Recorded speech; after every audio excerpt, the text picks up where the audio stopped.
Sure. What is up, YouTube? Slifer Slacker here with a really random deck profile with no mats at 10 something to something and Fred Myers. We have JD, and what kind of deck are you profiling? Ritual Beasts. Okay, let's see this. So, basically we have the Tamers. These guys are pretty big. We got Laura, which special summons one from the graveyard, or any Ritual Beast monster from the graveyard, as long as it's been normal summoned that turn. Then we have Elder, which when it's normal summoned, you can normal summon one other Ritual Beast monster during your main phase. We have Wynn, who, similar to Laura, special summons one when normal summoned, but she special summons from banishment. And they all have the same effect where they can only be special summoned once per turn. Now, I'm running 3 of all of these because there's only 9 out for TCG. And I'll explain why running 3 is better than running 2 of for Laura or 1 of for Wynn later in this profile. Next we have Conahawk. Now, once per turn you can banish 1 Ritual Beast card from your deck, and then during your second standby phase after activation you get it to hand. The great thing about it is he doesn't have to be on board for his effect to finish, resolve. As in, you use him for your fusions, your card still comes back in. But 9 times out of 10, you won't ever get the card back during that time. He's also a really good combination with Elder, and if he's in Grave, Laura, or if he's in Banishment, Wynn. Next we have the Penguin, or Dolphin, excuse me. It's a Compulse on a stick. It's really what it is. Banish any of your Ritual Beast cards from hand, Compulse 1 card, it's only once per turn ability. Also has a fairly big ass for defense, just like Laura. And next, as far last one for the creatures, at least that I run, is Apelio. Pretty great card, 1800 attack. He can also, during either player's turn, once per turn, banish 1 Ritual Beast card from your deck to to grant 500 attack and defense to all your Ritual Beast creatures for the rest of the turn. And that is a blanket effect which lasts the whole turn and also gives it to any creature you bring out after the effect. And he's a really good turn 1 play as long as you can pitch stuff to grave. And that would be the 3 ups for the monsters. Now, there is one other Spiritual Beast that we currently have, and that happens to be Rampangu. Now, he banishes 1 ulti Ritual Beast monster from your extra deck, or actually any Ritual Beast monster from your extra deck, to send 1 Ritual Beast monster of the same type to the grave from your main deck. And of course, they all have the same effect where they can only be special summoned once per turn. Following this, we have the spell cards. So the next big one, and it's one of the key cards for their OTK, is Ritual Beast Bond. It's pretty good. If you happen to open up where you can't hit one of each of the Ritual Beast's Tamers and the Spiritual Beasts, this can save you by getting 2 creatures of the same type on board and then banishing both to go into something like Conahawk, Ulti Conahawk, which allows you to search, which I'll explain later on. The next one is Steeds, Ritual Beast Steeds. Phenomenal card. Pops creatures equal to the number of Ritual Beast monsters you currently control, and it doesn't target. Next, you should be running 3 of these, Ritual Beast Ambush, minimum 2. I would be running more, but it seems to be fairly decently hard common to get a hold of. Basically, it allows you to special summon 1 Ritual Beast Tamer, or Spiritual Beast Tamer, or Spiritual Beast creature from your banishment or your graveyard, but you have to target 1 of each to special summon. It's great for your turn, for your end plays during your opponent's turn, as in you don't have to get rid of your ultis if you don't want to. Allows you to hit, if you've Conahawked enough times during your previous turn, you can go ahead and hit 4 creatures that turn instead of just the 2, allowing for better plays. And the last one is MST, one of the most well-known staples currently, but definitely 3 must in this deck because of the limited amount of spell and trap card destruction you do have, and the fact vanities will rape this deck. Well, that's not the last, but that's the last. That would be the last 3 of staple. The last one that Matters. is obvious. Yeah. No, because all the cards matter. It's just the last one that's obvious. Yeah. So next we have the tech specials. Most people would run Emergency Teleport. I don't. I run Reasoning. First off, because Emergency Teleport only hits your Ritual Beast Tamers, which means your levels 1 through 3. But the downside of that is, because it's special summoned, you don't get your normal summon effects. None of them. The best part is, though, when you do activate this, the most commonly called level is 4. Now, with that being said, your Spiritual Beast will probably hit Grave, because they're all level 4s. But you'll get the special summons from your level 3s or lower, just like Emergency Teleport, with the option of milling cards. Why is milling good? Well, milling is good for a couple of reasons. The main one being Apelio. You hit any of your Ritual Beast spell and trap cards, become great targets for him, and later targets for Ulti Cannonhawk to do searches. The next option is Laura. Oh, you just sent your creature to grave. You started with Laura in hand though. Normal summon, get both creatures, go into Ulti Pelifin, and in turn, 2800 defense, can't be destroyed by card effects. Last option is if you happen to start out with Defissure in hand, or they happen to open up, by chance, Darklaw, or something that banishes cards, you can turn 1 win, and special summon from your banishment instead. Which is why it's great combos. The following ones would be... Whoa. Just gotta hit you with a question. Right. Do you have to worry about milling your one-off spawn traps like your Raigekis, your Dark Holes, if you choose to run them, your Snatch Steals? Is that ever a concern for the deck? For me, no, because I don't run them. For other people, it might be, because AoE effects are really nice. You can activate them while you still have stuff like the Ulti Pingu on the board, so you still keep your creatures. But with Steeds, you don't really have to worry about running those, because while they are, up there as far as for main deck-wise, you can run a total of 3 board wipes for creatures, running 2 Dark Holes and then 1 Raigeki. Your Steeds is just about as equivalent to it, because you run 3 creatures for the Ritual Beasts, have them on board, you pop 3 creatures without targeting, same effect as the Dark Holes or the Raigekis. Okay. Next we have Dimensional Fissure at 1. Obvious. Helps stop Necroz pretty well. It's also a good turn 1 play for you if you open up Reasoning and win. Next I'm also running 3 Scrap Iron. I actually plan on cutting this down to 2 once I get another 2 ambushes, but for now 3 is pretty good, because the hard part about this deck is keeping it from getting hit as far as for attack wise.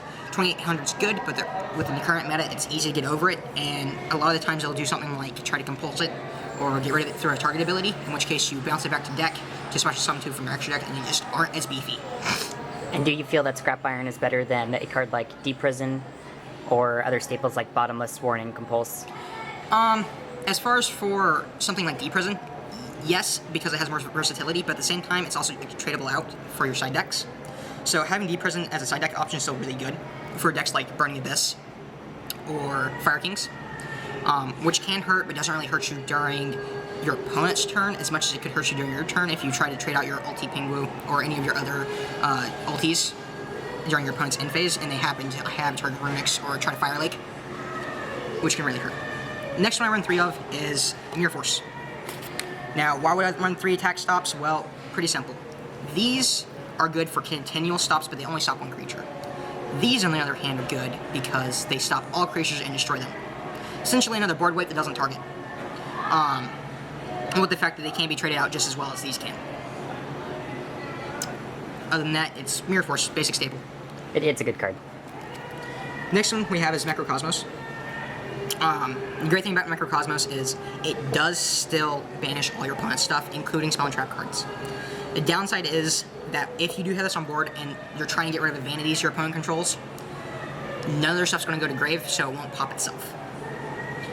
That's, of course, the reason why you're running 3 MST. And the last one happens to be Bottomless, which I plan on taking out along with the third copy of Scrap Iron once you get the second ambush, or 3 ambushes I need. Bottomless is good for countless reasons. Now, this one's definitely tradable out with Solemn, but with the current meta, Solemn gets baited out really early game. Bottomless, on its downside is, yes, it gets rid of something 1500 attack or bigger and banishes it, but if it has a summon effect, it still gets a summon effect, and that can be devastating in this game. And then you got Mathematician, you got some of the Necross stuff which will trigger just about anything you think of. Alright, so now we have the extra deck.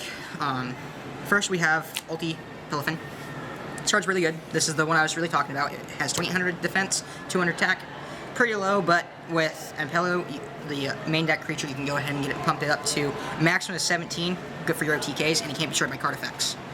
And there's an effect that it shares with all the other ones, which I'll get into here in just a moment. Next is we have the Ulti Apelio.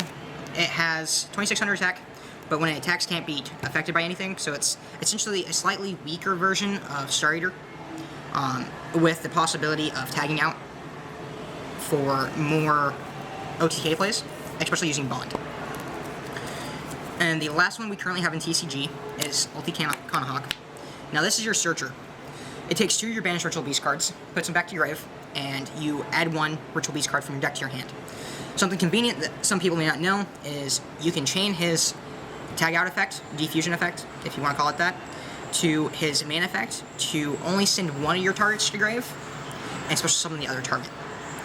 Now, he works really well with Apello, which is when I really enjoy running, and well with the reasoning factor, because if you mill any of your ritual, beast, spell, and trap cards, they become great targets for this, as it's harder to recycle those cards back into your main deck without running something like Localized.